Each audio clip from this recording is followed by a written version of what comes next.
You will not believe the story I came to tell. By the way, neither do I believe this is happening to me. Do you know when life looks like a movie? Mine became one of those forbidden, which we watch with the light off and a foot in the blame.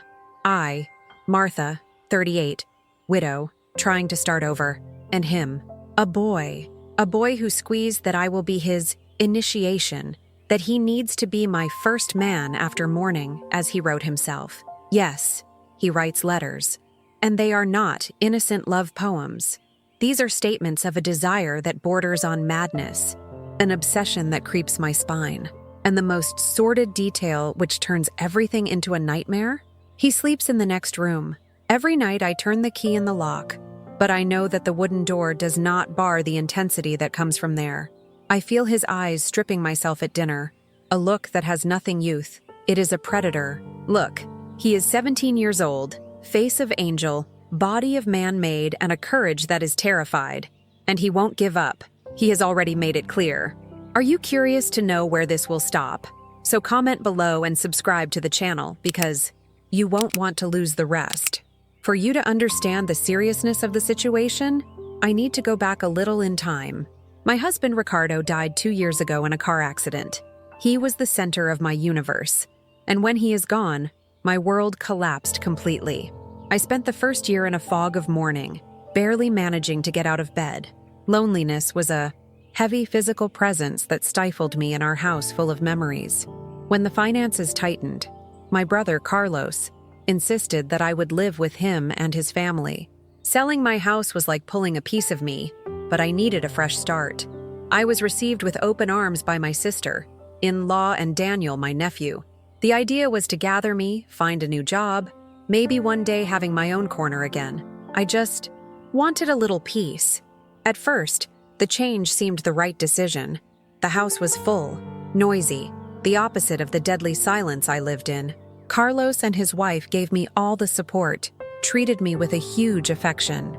I was focused on organizing my new life to heal my wounds. Little did I know that I was entering a new kind of hell, a much more intimate and dangerous. I felt vulnerable, fragile. It was the perfect prey, although I didn't know it yet. I was so focused on looking at the past and the pain of loss that I didn't realize the threat that grew right next to me. A threat that saw my fragility not with compassion, but as an opportunity. Understood. Approval received. Continuing the script according to the strategic plan and the new guidelines. Without skipping sections. With at least 210 words and 4 paragraphs per section, and without the use of reticence. Here is the rest of the content. For you to understand the seriousness of the situation, I need to go back a little in time. My husband Ricardo died 2 years ago in a car accident. He was the center of my universe. And when he is gone, my world collapsed completely. I spent the first year in a fog of mourning, barely managing to get out of bed. Loneliness was a heavy physical presence that stifled me in our house full of memories. When the finances tightened, my brother Carlos insisted that I would live with him and his family. Selling my house was like pulling a piece of me, but I needed a fresh start. I was received with open arms by my sister-in-law and Daniel, my nephew. The idea was to gather me, find a new job, maybe one day having my own corner again. I just wanted a little peace. At first, the change seemed the right decision. The house was full, noisy, the opposite of the deadly silence I lived in. Carlos and his wife gave me all the support, treated me with a huge affection. I was focused on organizing my new life to heal my wounds.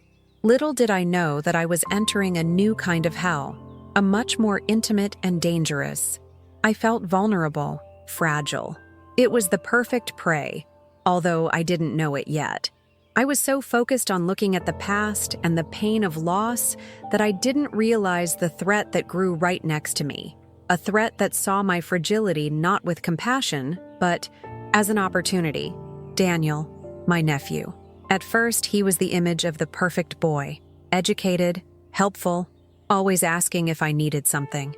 He helped me carry the change boxes, offered me a cup of tea at night, sitting to talk to me when I looked sadder.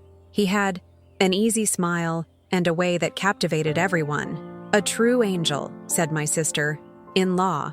But after a few weeks, I started to notice strange things. The way his gaze took a little more than usual. If I was in the kitchen, he would appear coincidentally. If I went to the backyard to read a book, he soon found an excuse to be there.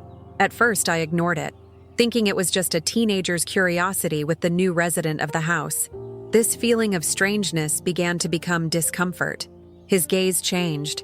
It was no longer curious and became intense, almost possessive.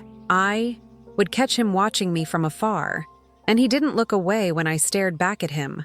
On the contrary, he supported, with a half-smile that made me completely destabilized. The drop of water was when he started to make compliments to my body. Comments on how a dress went well or how my hair smelled. They were said quietly, almost as a secret between us, usually when we were alone. My instinct shouted that it was wrong, that it was not a nephew affection. It was something else. It was the beginning of the hunt. Then the letters started. The first one appeared under my door on a Tuesday morning. It was a simple envelope without sender. Inside, a poem. He talked about the beauty of sadness and the light that a mature woman radiated. I found it poetic, maybe a little weird, but I didn't worry. I thought it could be someone's joke. 2 days later came the second letter. The tone was already different, more personal, more direct. The anonymous author described how he watched me, as I admired the curve of my neck, the way I walked. Poetry gave way to an admiration that began to cause me chills. My danger radar finally turned on in full force. That was not an innocent joke. The third letter has eliminated any questions. In it, he confessed his burning desire, his will to be the man who would make me forget the pain and feel a woman again. The language was explicit, detailed, and in the end, a phrase that froze my blood. "I know you want me too. I see in your eyes." That's when I knew. It could only be Daniel. I confronted fear and repulsion. I burned the letters one by one, waiting for the fire to purify that dirt. I decided he would ignore, that he was just a confusing boy, and that if I didn't pay attention, he would stop. I couldn't be more mistaken. My passivity was interpreted by him as an invitation to the next step. The silence did not stop him. Fact, it seems to encourage him. About a week after the last letter, terror knocked on my door, or rather violated it. I woke up in the middle of the night with that feeling of being observed. I opened my eyes slowly, and my heart stopped. There was a dark silhouette stopped at the foot of my bed. Property. Silent. Just looking at me to sleep. I took a second for my brain to process the image. It was him. Daniel. Panic paralyzed me completely. I couldn't scream. I couldn't move. I was lying there, pretending to sleep, while every cell of my body was shaking with dread. How long was he there? What did he intend to do? 1,000 terrifying questions passed my mind in blinking with eyes. After what seemed like an eternity, he approached. My body stiffened. I expected the worst. But he just leaned over, very slowly, and I felt his breath near my face. He whispered my name, a soft and scary call in the darkness of the room. Then he turned and left, closing the door behind him with care that was more terrifying than any noise. As soon as he left, I jumped out of bed and locked the door, his hands shaking so much that he could barely rotate the key. I spent the rest of the night shrunk, crying in silence, feeling violated, invaded, and completely terrified. That act crossed all the barriers. It was no longer about letters or looks. He had invaded my most intimate space. He was showing that he could reach me when he wanted to. The next morning I was determined. The fear of the night before had become a cold anger I could no longer ignore. I waited for my parents to go out for work and confronted him in the kitchen. I was straightforward, bluntly. "What were you doing in my room last night?" My voice came out firmer than I expected. He looked at me with a calm that disarmed me. That angel's face, now with an expression of false innocence. "I heard a noise, Aunt. I went to see if you were okay." The lie was so blatant that it left me without breath. "Don't lie to me, Daniel. I know the letters. I know it was you. That has to stop now. Are you crazy?" He left the coffee cup on the table and his smile disappeared. The predator emerged. "Crazy? I'm not crazy. I'm in love. And you feel something too. I know you feel. You didn't tell anyone about the cards, don't you? Because a part of you like, a part of you want. He approached, and I retreated instinctively. I tried to appeal to reason, to common sense. I'm your aunt. That's sick. It's wrong. If you don't stop, I'll tell you everything to your parents. It was the wrong threat. His eyes darkened. You won't tell you anything, he said, the low and sharp voice. Because if you tell you, no one will believe you. And at that moment, I knew I wasn't dealing with a passionate boy. He was dealing with a calculating monster. The conversation in the kitchen was just the prelude of horror. He saw that I would not give in for desire, so he decided to use fear as his main weapon. 2 days later, he cornered me in the corridor that led to my room. There was nowhere to run. This time there was no smile. There was no poetry. There was only the naked and raw threat. I gave you a chance, Martha, he started, using my first name, which shocked me. I tried to be romantic, tried to conquer you, but you prefer the hard way.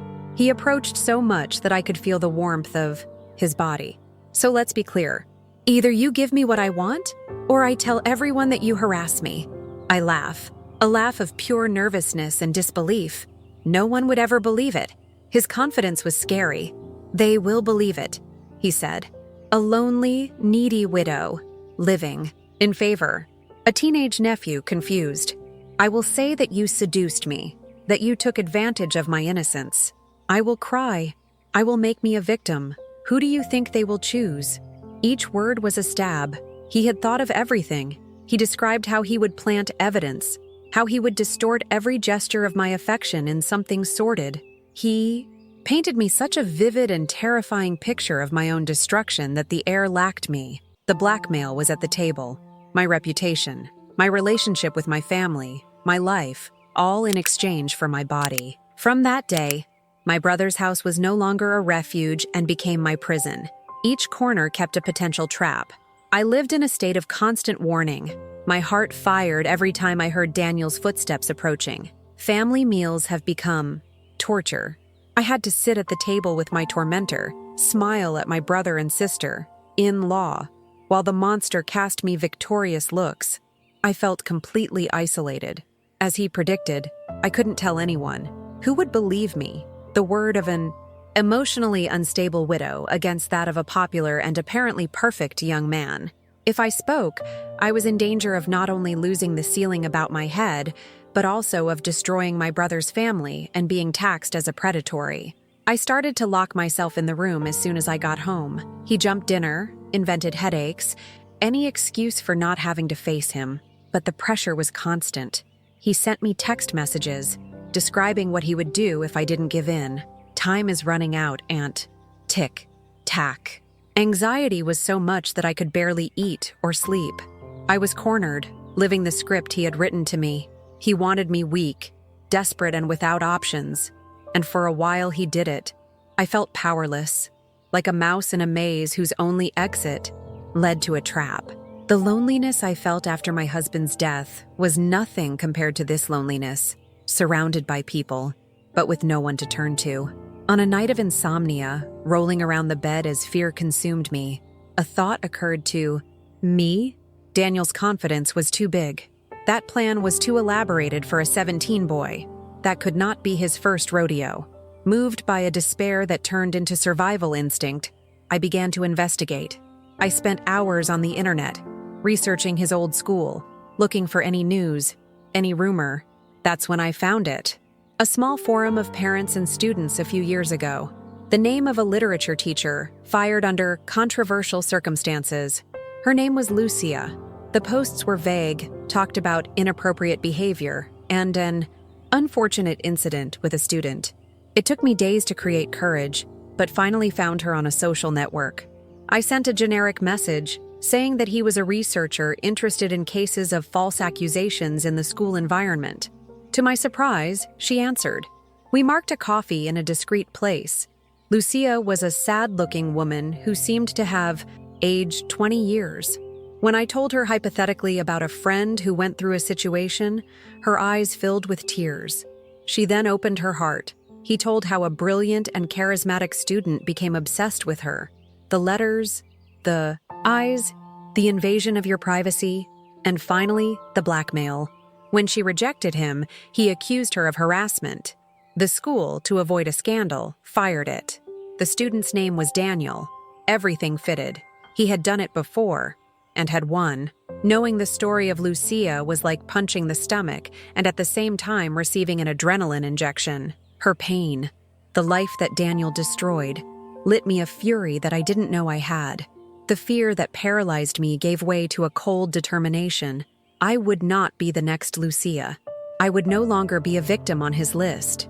That night, for the first time in weeks, I didn't cry. I planned. If his game was based on lies and manipulation, I needed an undeniable weapon, the truth. His word against mine would not work, but his own word against himself, yes. The idea came clear and clear in my mind. I needed to record it. I needed him to confess everything. Obsession, persecution, and most importantly, blackmail. He needed him to say, with his own voice, what was his plan to destroy me if I didn't give in. The victim was dead. In his place, a strategist was born. Each movement from that moment would be calculated. I spent the following days searching discreetly about micro-recorders, voice recording apps on my mobile, such as positioning, a microphone to capture the sound clearly. The fear was still there, a cold knot in my stomach. But now he had a purpose. He was the fuel for my plan. The game had turned. He thought he was hunting, but now the prey was riding a trap. For the plan to work, I needed it to lower the guard. I had to make him believe he was winning, that his horror tactic had worked. I changed my behavior drastically. I stopped avoiding it. I started to look at him in the eye during dinner, but with an expression of defeat, of fear. I let him see me vulnerable. I sent a text message to him in the middle of the night. "We need to talk. You won." His answer was almost immediate, an emoji of victorious smile. He bit the bait. We marked the conversation for the next afternoon, a time when we knew the house would be empty. He suggested my room. I refused, saying it was better in the living room, a more neutral place. Little did he know that I had already chosen the exact place. I spent the morning preparing the scenario. I positioned my old phone, with the voice recorder already activated, inside a plant vase on the center table. I tested the angle and sound capture several times. It was perfect. I put my own cell phone in my pocket, also recording, as a guarantee. My heart beat so hard that I could hear it in my ears. When he arrived, I was sitting on the couch, with trembling hands, a performance that was not even that action. I was terrified, but the anger kept me focused. I offered him a glass of water, my hand shaking on purpose when delivering. He smiled, a smile from who knows he has all the power. The trap was mounted. Now just wait for the predator to hang himself. With his own arrogance, he sat in the armchair in front of me looking like a king on his throne. "So you finally fell to you?" he said, with an arrogance that was disgusted. I took a deep breath and started my theater. "Daniel, I can't take this pressure anymore. I'm afraid. What exactly do you want me to do?" He loved my submission. "It's simple. I just want a night. I want you to be mine. After that, I leave you alone." He spoke as if offering me a gift. I continued, guiding the conversation. "What if I don't accept? What happens? I want to hear from you. What are you going to tell your parents?" The confession came easy. He was proud of his plan. "I will tell you what I told you, that you, the widowed and needy aunt, seduced me. That called me in your room, which took advantage of me. I will cry. I will make myself a victim. They will believe me, Martha. They always believe." Each word was a stab, but it was also music for my ears, being perfectly captured by the recorder. To seal the coffin, I asked, "So this is a blackmail? You're blackmailing me to sleep with you, and if I don't, are you going to lie to destroy me?" He laughed, a horrible sound. "You can call what you want. I call negotiation. You have 24 hours to give me the answer." He got up, victorious. And I had everything. I had the test, the weapon, my freedom, or so I thought. When he got up to leave, a smile of triumph on his face, I couldn't hold back. A small part of me needed him to know he had lost. "I recorded everything, Daniel," I said, the low but firm voice. His smile has faltered for a moment. He looked at me confused. I showed the screen of my cell phone with the recording timer still running. His face was pale. The arrogance fell apart, replaced by a panic I had never seen. He stepped back, shaking his head. "You would not have the courage." "I've had," I said. For a second, I felt the power. I had won, but then something changed in his eyes. Panic gave way to dark despair and a new form of malice. He laughed, but it was a broken laugh, without humor. "Do you think this ends everything? You don't know anything." He approached the shelf, where there was a picture of me with Ricardo, my late husband. He took the picture frame. "You really loved Ricardo, aren't you? The perfect man, the faithful husband."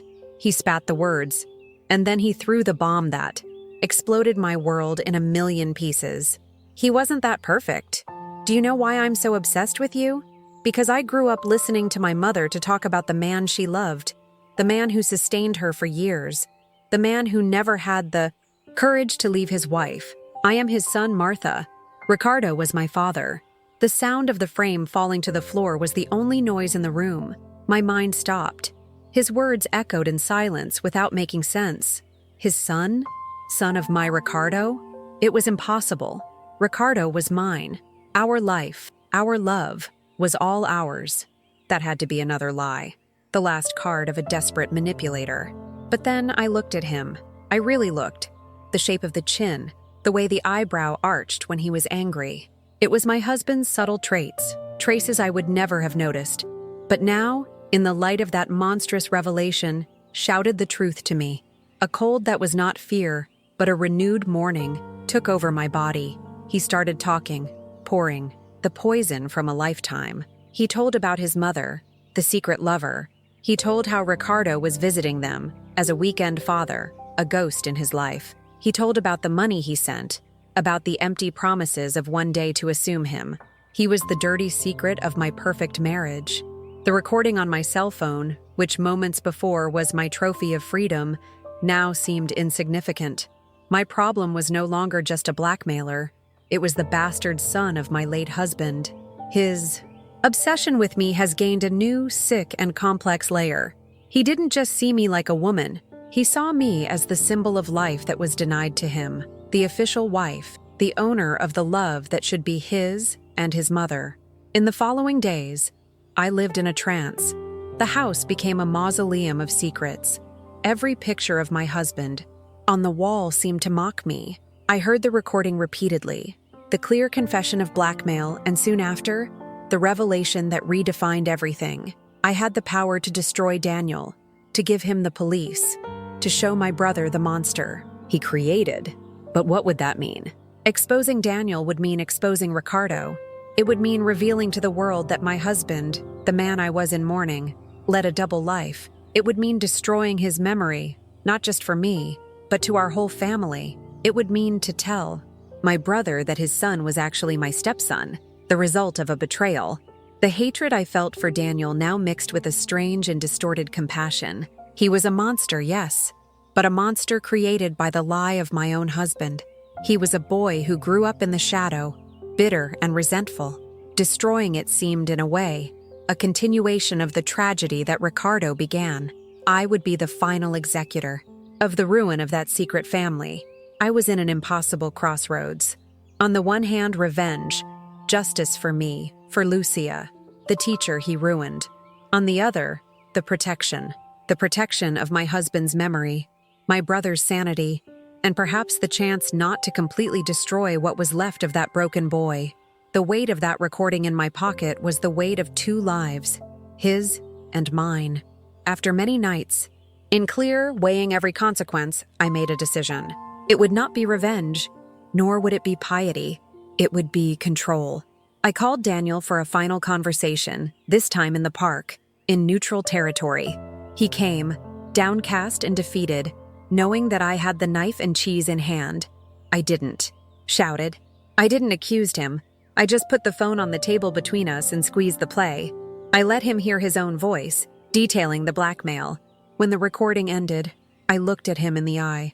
I can go to the police with it right now, and I can show you your parents, but I can erase it too. The choice is not mine, it's yours. So, I dictated my conditions. He would go to therapy. Immediately. He would tell parents about therapy, making an excuse such as anxiety or school problems. He would never go to me again, unless he was strictly necessary. He would move to a boarding school at the beginning of the next semester. I said I would pay from my own pocket if necessary. He had no power here. And the final condition? I would keep a copy of the recording. She would be my insurance policy. If he ever got out of line, if he ever thought about doing what he did to me and Lucia, I wouldn't hesitate to use. He didn't agree. He just nodded. For the first time, I saw him not as a predator, but as a frightened boy, finally confronted with real limits. I did not save him, nor destroyed him. I put it in a cage. A few weeks passed. Daniel began therapy and barely see him. My brother and sister-in-law noticed their distance, but attribute to the stress of the school. I moved to a small rented apartment in the city center as soon as I got a job. I needed my space, needed air. The excuse I gave was that I didn't want to bother anymore. No one questioned. I'm safe now. He is far away, and I have the recording stored in 3 different places. But am I free? I got rid of the blackmailer, but now I am the guardian of a terrible secret that erodes the image of my marriage and the structure of my family. Each time I look at a picture of Ricardo, I don't just see my husband. I see the betrayal and the son he hid. Sometimes I wonder if I did the right thing. Leave a predator like him to have a second chance, even under surveillance, seems wrong. But exposing everything seemed like a mass destruction that no one would be unharmed. I chose the middle path, a silent path of control. A prison without grids for him, and maybe for me too. This story does not have a happy and tied ending. It is a story about impossible choices and how sometimes victory looks a lot like a sentence. Now I ask you, in my place, what would you have? Done with that recording? Comment down here. I really want to know your opinion. And don't forget to subscribe to the channel for more stories like this.